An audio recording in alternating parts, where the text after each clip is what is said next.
प्रिय विद्यार्थियों, सुप्रभात, नमस्कार। आज का हमारा टॉपिक है बीए फाइनल के अंतर्गत जो द्वितीय प्रश्न पत्र था उसमें इकाई नंबर 4 को लेकर हम चल रहे हैं और आज का हमारा टॉपिक बहुत ही शानदार और बेहतरीन टॉपिक है आलोचना।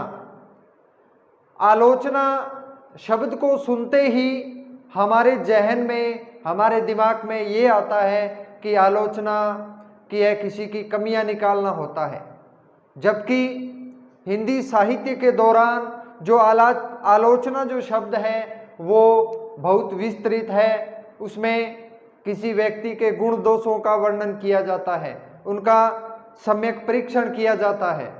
तो ये होती है आलोचना और आलोचना को हम विस्तार पूर्वक जानेंगे। तो सबसे पहले हम जान लेते हैं कि आलोचना जो शब्द है वो किस किस शब्दों से मिलकर बना है। तो आलोचना है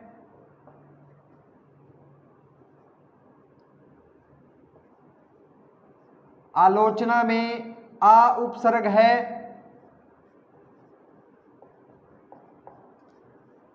आलोचना में क्या है, आ उपसर्ग है, लोच धातु है,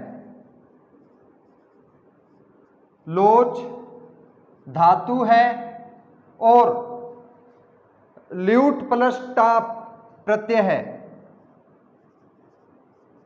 लयूट प्लस टाप ये प्रत्यय है।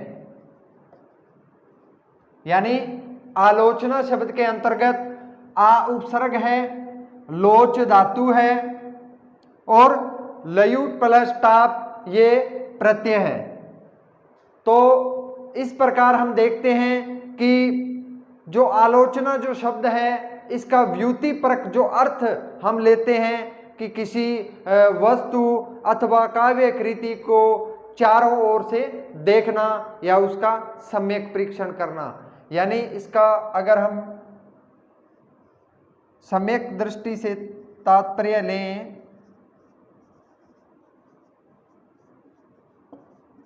सम्यक दृष्टि से किसी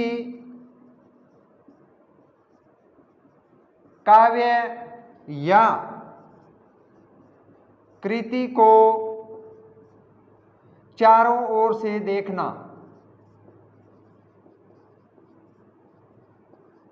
चारों ओर से देखना या उसका सम्यक परीक्षण करना, सम्यक परीक्षण या निरीक्षण करना। यानी आलोचना शब्द जो है वो आ उपसर्ग से बना है, लोच उसके अंदर धातु है, ल्यूट प्लस टाप के प्रत्यय के योग से वो बना है।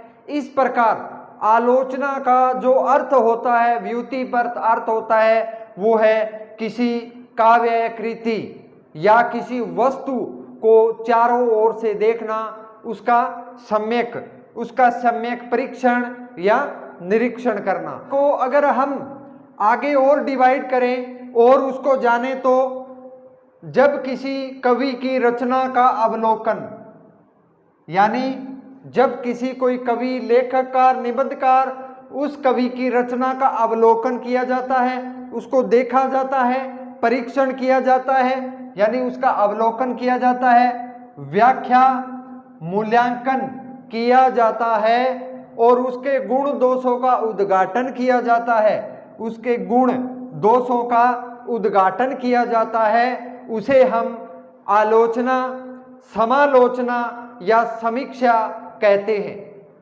यानी जब कोई कवि है, कोई कृति लिखता है, कोई काव्य लिखता है, तो उसकी रचना का अवलोकन करना, उसकी व्याख्या और उसका मूल्यांकन जब किया जाता है और उसके अंदर जो गुण दोष का उद्घाटन या विवेचन किया जाता है, तो उसे हम कहते हैं आलोचना।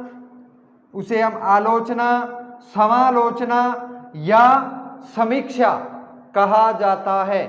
डॉक्टर नगेंद्र के अनुसार आलोचना की जो परिभाषा है वो उन्होंने क्या दी है कि डॉक्टर नगेंद्र के अनुसार आलोचना की आत्मा कलात्मक है। आलोचना की आत्मा क्या है? कलात्मक है, किंतु शरीर रचना वैज्ञानिक है। इनके कहने का तात्पर्य ये है कि आलोचना की जो आत्मा होती है, आत्मा यानी उसका गुण दोष विवेचन करते हैं, उसका सम्यक परीक्षण किया जाता है, वो क्या है? कलात्मक है, यानी विभिन्न कलाओं का उसमें योग है। जबकि शरीर क्या है? उसका रचना है, उसकी जो वो वैज्ञानिक है, यानी कवि की जो रचना है वो वैज्ञानिक होती है, और उसकी जो आलोचना जब हम करते हैं तो वो जो उसकी आत्मा है वो कलात्मक है। तो डॉक्टर नगेंद्र के अनुसार आलोचना की आत्मा कलात्मक है, किंतु शरीर रचना वैज्ञानिक है। तो इस प्रकार हमने जाना कि आलोचना जो है वो आ उपसर्ग से बना है, लोच धातु है, और ल्यूट प्लस टाप के प्रत्यय के योग से वो बना है। और आलोचना जो है उसका अर्थ होता है कि किसी वस्तु अथवा काव्य कृति या किसी वस्तु काव्य कृति या उसकी रचना को चारों ओर से देखना, उसका परीक्षण करना, उसको हम आलोचना के अंतर्गत लेंगे। यानी जब किसी कवि की रचना का अवलोकन होता है, व्याख्या, और जब उसका मूल्यांकन किया जाता है, उसके गुण दोषों का उद्घाटन किया जाता है, तो उसे हम आलोचना, समालोचना या समीक्षा कहते हैं। ये डॉक्टर नगेंद्र की परिभाषा थी कि आलोचना की आत्मा कलात्मक है, किंतु शरीर रचना वैज्ञानिक है। तो आइए अब हम देखते हैं आलोचना के प्रकार।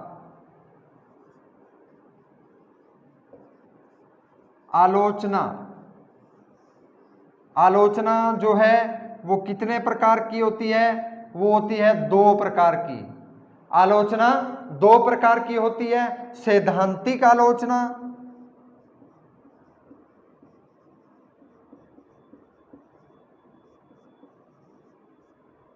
सैद्धांतिक आलोचना और व्यावहारिक आलोचना।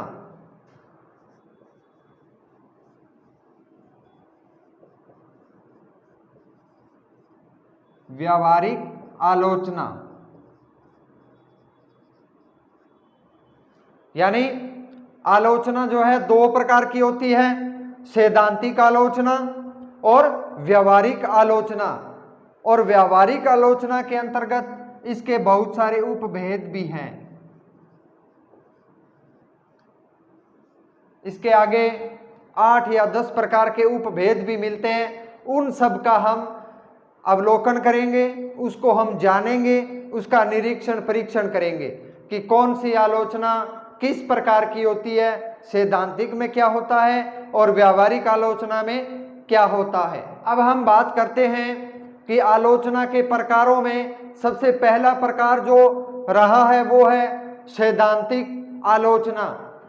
अब नाम से ही जहाँ से स्पष्ट होता है, इसमें सिद्धांतों के आधार पर जो है वो इसकी आलोचना की जाती है। नामकरण से ही पता चल रहा है इसमें सिद्धांत हैं, इसमें नियम हैं। तो सैद्धांतिक आलोचना के अंतर्गत क्या क्या बातें जरूरी है वो देख लेते हैं। इसका संबंध जो है वो काव्य शास्त्र से रहता है, यानी इसका संबंध जो काव्य शास्त्र से होगा तो उसमें रीति, नियम, अलंकार, छंद, रस, इन सब का योग इसमें रहेगा। यानी काव्य शास्त्र के नियमों के अनुसार ही वो इसमें समाहित होता है सैद्धांतिक आलोचना में। तो इसका संबंध काव्य शास्त्र से रहता है मुख्यतः, जिसमें कौन कौन सी विधाएं होती है? काव्य, नाटक, विविध विधाओं में जो नियम होते हैं, विवेचन वो आवश्यक है। यानी इसका संबंध काव्य शास्त्र से रहता है, जिसमें काव्य, नाटक, विभिन्न विधाओं में नियम और विवेचन सम्मिलित रहते हैं। और इसके लिए आवश्यक जो तत्व बताए हैं वो हैं, यानी क्या बात इसके लिए जरूरी है, आवश्यक तत्व कि वो उसको उसके साथ जोड़ सकें, तो वो है समसामयिक उत्कृष्ट साहित्य के जीवन तत्वों को समाहित किया जाता है। यानी जो हमारे काव्य जो कृति है, कोई आलोचना कृति हो गई, कोई काव्य नाटक है, विभिन्न विधाएं हैं, उसका समसामयिक दृष्टि से आज के आधुनिक युग में उसको जोड़कर उसको देखा जाता है, उसका गुण दोष उसका लिया जाता है, उसका विवेचन करते हैं, परीक्षण करते हैं, तब जाकर वो सैद्धांतिक आलोचना के अंतर्गत आती हैं। तो इसके दौरान हम कुछ एक विद्वानों की रचनाओं को देख लेते हैं कि वो सैद्धांतिक आलोचना के अंतर्गत आती है। तो वो कौन कौन सी है, आइए देखें। सबसे पहले है दवन्यालोक। दवन्यालोक है वो आनंदवर्धन की रचना है। इसके बाद काव्य प्रकाश जो कि मम्मट की रचना मानी जाती है। इसके बाद औचित्य विचार चर्चा वो क्षेमेंद्र की रचना मानी जाती है। इसके बाद है रस मीमांसा, आचार्य रामचंद्र शुक्ल की रचना है। इसके बाद जो है रस सिद्धांत डॉक्टर नगेंद्र की महत्वपूर्ण रचना है। इन रचनाओं को हम सैद्धांतिक आलोचना के अंतर्गत रख सकते हैं। एक बार फिर से मैं रिपीट करता हूं कि दवन्यालोक आनंदवर्धन की है, काव्य प्रकाश मम्मट की रचना है, औचित्य विचार चर्चा जो कि क्षेमेंद्र की रचना है, रस मीमांसा जो कि रामचंद्र शुक्ल की रचना है, और रस सिद्धांत जो कि डॉक्टर नगेंद्र की महत्वपूर्ण सैद्धांतिक आलोचनाओं में गिनी जाती है। तो ये था सैद्धांतिक आलोचना। अब हम जानेंगे दूसरा प्रकार। इसके बाद दूसरा जो प्रकार है हमारे पास वो है व्यावहारिक आलोचना। व्यावहारिक आलोचना में क्या होता है, जहां पर हमने देखा था सैद्धांतिक आलोचना में काव्य शास्त्र से संबंधित रहती है, विशेष नियमों से रहती है, रीति के बंधन में बंधकर काव्य शास्त्र के जितने नियम है उनको उनका परीक्षण निरीक्षण किया जाता है। जबकि व्यावहारिक में क्या होता है वो देखें कि व्यावहारिक आलोचना में इसमें कृति विशेष, युग विशेष के साहित्य का परीक्षण किया जाता है। यानी इस व्यावहारिक आलोचना के अंतर्गत इसमें कृति विशेष या तो कृति की विशेषता विशेष या उसका युग विशेष के साहित्य का परीक्षण किया जाता है, निरीक्षण किया जाता है। निरीक्षण परीक्षण के मानदंड उस समय क्या रहते हैं, क्या उसके नियम रहते हैं, क्या उसमें देखा जाता है, उसमें निरीक्षण परीक्षण के मानदंड या तो सैद्धांतिक समीक्षा से किया जाता है या कृति के जीवन दर्शन से या शास्त्र से उसका विवेचन निरीक्षण परीक्षण किया जाता है। एक आलोचना के उपभेदों में हम पहला जानते हैं व्यक्ति प्रधान या प्रभाववादी आलोचना। तो सबसे पहली जो आलोचना है वो है व्यक्ति प्रधान या प्रभाववादी आलोचना। इसमें क्या होता है कि इस आलोचना के अंतर्गत व्यक्ति जो है वो शास्त्रीय मानदंडों को न मानकर स्वयं को मानता है। यानी इसमें व्यक्ति प्रधान जो रचना है वो मानी जाती है। व्यक्ति स्वयं को केंद्र में रखकर, व्यक्ति स्वयं को केंद्र में रखकर उसका निरीक्षण परीक्षण करता है, उस कृति का निरीक्षण परीक्षण करता है। शास्त्रीय मानदंडों को इसमें नहीं माना जाता, स्वयं को इसमें करता है। इसकी जो शैली है वो भावपूर्ण रहती है। यानी व्यक्ति प्रधान प्रभाववादी आलोचना में जो शैली है वो भावपूर्ण रहती है, उसमें कृतिकार की भावना समाहित रहती है, इसमें कल्पना का भी समावेश रहता है, इसमें कल्पना का भी समावेश रहता है। इसके अंतर्गत हम बात करेंगे प्रमुख आलोचकों की, तो वो हैं शांति प्रिय द्विवेदी और पदम सिंह शर्मा। यानी जो व्यक्ति प्रधान या प्रभाववादी आलोचना है उसके अंतर्गत प्रमुख जो प्रतिनिधित्व किया है वो शांति प्रिय द्विवेदी और पदम सिंह शर्मा ने किया है। इसके अंतर्गत व्यक्ति स्वयं को मानकर, आधार मानकर इसका परीक्षण निरीक्षण करता है, भावपूर्ण शैली है और कल्पना भी इसमें रहती है। ये थी व्यक्ति प्रधान और प्रभाववादी आलोचना। अब हम दूसरी की बात करते हैं। दूसरा जो इसका प्रकार है व्याख्यात्मक आलोचना। व्याख्यात्मक आलोचना के अंतर्गत क्या होता है, इस प्रणाली में जो प्रतिपादित जो विषय है प्रतिपादन है वह अनुभूति जन्य जो है अभिव्यक्ति का ध्यान रखा जाता है। इसमें प्रतिपाद्य विषय का ध्यान रखते हैं, अनुभूति जन्य का ध्यान रखते हैं, और इसके अंतर्गत समालोचक जो है व्याख्यात्मकता को महत्व ज्यादा देता है। यानी व्याख्यात्मक आलोचना के अंतर्गत इस प्रणाली में प्रतिपाद्य विषय, प्रतिपादन या अनुभूति जन्य अभिव्यक्ति का ध्यान रखा जाता है। समालोचक जो है किसी भी कृति की व्याख्यात्मक प्रणाली को ज्यादा महत्व देता है। इसके बाद हम तीसरी बात करते हैं, तुलनात्मक आलोचना। तीसरा जो प्रकार है तुलनात्मक आलोचना, इसमें कृतिकार की विविध जो रचनाएं हैं, कृतियां हैं, उसकी आपस में तुलना की जाती है। किसी एक कवि की तुलना दूसरे कवि के साथ की जाती है। तुलनात्मक अध्ययन इसमें किया जाता है और इसके अंतर्गत विविध कृतियों की तुलना की जाती है। युगीन परिवेश का ध्यान रखा जाता है कि कौन से कृतिकार ने किस युग में कौन सी विशेषताओं को समाहित किया था, कौन सी विशेषताएं का गुणदोष किया था, उसका निरीक्षण किया था। तो इसके अंतर्गत हम दो की बात करेंगे, जैसे सूरदास और तुलसीदास की जो तुलना है, कृतियों की तुलना है, वो तुलनात्मक आलोचना में मानी जाएगी। इसके बाद जैसे देव और बिहारी, रीतिकालीन कवि जो है देव और बिहारी की जो रचनाएं हैं वो भी तुलनात्मक आलोचना के अंतर्गत हमें जान सकते हैं। इसके बाद हम देखते हैं आलोचना नंबर 4, ये है निर्णयात्मक आलोचना।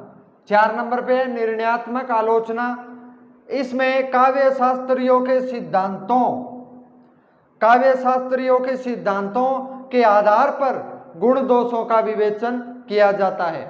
यानी इसमें कृतिकार की जो रचना है उसको काव्य शास्त्रियों के जो सिद्धांत हैं उन सिद्धांतों के आधार पर इसका गुण दोष विवेचन, निरीक्षण, परीक्षण किया जाता है निर्णयात्मक आलोचना के अंतर्गत। इसके बाद 5 नंबर की बात करते हैं, ऐतिहासिक आलोचना। ऐतिहासिक आलोचना, इसके अंतर्गत युग, धर्म, तत्कालीन सामाजिक परिस्थितियों का चिंतन करके विवेचन किया जाता है। यानी ऐतिहासिक आलोचना के अंतर्गत युग, धर्म, उस युग का जो युग में उस समय क्या धर्म थे, क्या तत्कालीन समाज के परिस्थितियां थी, सामाजिक, आर्थिक, राजनीतिक, सांस्कृतिक, इन परिस्थितियों का चिंतन, विश्लेषण किया जाता है ऐतिहासिक आलोचना में। नंबर 6 की बात करेंगे, साम्यवादी आलोचना। 6 नंबर में है साम्यवादी आलोचना। काव्य तत्वों के आधार पर विवेचन किया जाता है। साम्यवादी आलोचना के अंतर्गत काव्य तत्वों के आधार पर विवेचन किया जाता है। 7 नंबर पे है सौष्ठववादी आलोचना। सौष्ठववादी आलोचना में समालोचक अपनी धारणा के अनुसार विवेचन, निरीक्षण, परीक्षण करता है। यानी सौष्ठववादी के अंतर्गत जो समालोचक होता है वो अपनी ही धारणा के अनुसार उसका गुण दोषों का विवेचन वो करता है सौष्ठववादी आलोचना के अंतर्गत। तो इस पाठ में हमने देखा कि निर्णयात्मक आलोचना, ऐतिहासिक आलोचना, साम्यवादी आलोचना और सौष्ठववादी आलोचना। उसके बाद 8 नंबर की बात करते हैं, मनोवैज्ञानिक आलोचना। मनोवैज्ञानिक आलोचना, इसमें क्या होता है कि कृतिकार की जो रचना है उसके पात्रों और प्रसंगों का मनोवैज्ञानिक तथ्यों के आधार पर उसका विवेचन, निरीक्षण, परीक्षण किया जाता है। यानी मनोवैज्ञानिक आलोचना में कृतिकार के जो प्रसंग लिए गए हैं उनका मनोवैज्ञानिक ढंग के आधार पर आलोचना इसमें की जाती है। और आलोचना का मतलब यानी उनकी जो गुण दोष है उसका निरीक्षण, परीक्षण, विवेचन किया जाता है। केवल इसमें नकारात्मक शब्द नहीं है, ये ध्यान रखने योग्य बात है। आलोचना जो है वो केवल और केवल जो है नकारात्मक दृष्टि से नहीं ली जाती, उसमें गुण दोष का वर्णन किया जाता है। इसके बाद 9 नंबर की बात करते हैं, प्रगतिवादी आलोचना। प्रगतिवादी आलोचना, जैसे हमने हिंदी साहित्य के इतिहास को देखा था कि प्रगतिवाद यानी क्या था, इसमें मार्क्सवाद और भौतिकवाद के आधार पर विवेचन किया जाता है। इसमें मार्क्सवाद और भौतिकवाद के आधार पर इसका विवेचन जो है वो किया जाता है। इसके बाद 10 नंबर पे चरित्र मूलक आलोचना, ये चरित्र के निर्माण को लेकर है, ये चरित्र पर आधारित आलोचना है। चरित्र मूलक आलोचना 11वीं है। संरचनात्मक आलोचना, इसके अंतर्गत जो काव्यकार है, कृतिकार है, उसकी जो संरचना किस प्रकार हुई है वो संरचनात्मक आलोचना है। इसके बाद 12 नंबर पे अनिश्चयात्मक आलोचना, 13 नंबर पे अनुभवात्मक आलोचना, यानी अनुभवों के आधार पर जो आलोचना की जाती है, अनुभवात्मक आलोचना। फिर है गुणदोषात्मक आलोचना, 15वीं है नैसर्गिक आलोचना, और लास्ट है 16वीं अनुसंधानात्मक आलोचना, यानी खोजपरक, अन्वेषण, खोजपरक आलोचना जो होती है वो अनुसंधानात्मक होती है। तो इस प्रकार प्रिय विद्यार्थियों, आज का हमारा टॉपिक आलोचना जो है वो पूर्ण होने की ओर है। एक बार फिर मैं इसको रिपीट करता हूं कि आलोचना कहते किसे हैं। आलोचना जो है उसमें आ उपसर्ग है, लोच धातु है, ल्यूट प्लस टाप के प्रत्यय के योग से बना है। आलोचना का मतलब होता है किसी सम्यक वस्तु या सम्यक कृति को चारों ओर से देखना, चारों ओर से उसका परीक्षण करना, निरीक्षण करना, उसके गुण दोषों का विवेचन करना। तो ये जो है आलोचना है। आलोचना थी 2 प्रकार की, सैद्धांतिक आलोचना और व्यावहारिक आलोचना। सैद्धांतिक आलोचना के अंतर्गत हमने बात की कि काव्य शास्त्र के नियमों में बंधकर, जो नियमों पर आधारित जो रचना थी, जो आलोचना थी, वो सैद्धांतिक के अंतर्गत आती है। और व्यावहारिक आलोचना के अंतर्गत कृति विशेष या युग विशेष को ध्यान में रखा जाता है। और व्यावहारिक आलोचना के बहुत सारे उपभेद हैं, जिसमें हमने 16 प्रकारों की बात की है। तो ये 16 प्रकारों को आज हमने जाना, उसका निरीक्षण परीक्षण किया, और आलोचना के बारे में हमने बहुत ही विस्तृत चर्चा की है। तो आज का हमारा टॉपिक आलोचना पूर्ण होता है। धन्यवाद।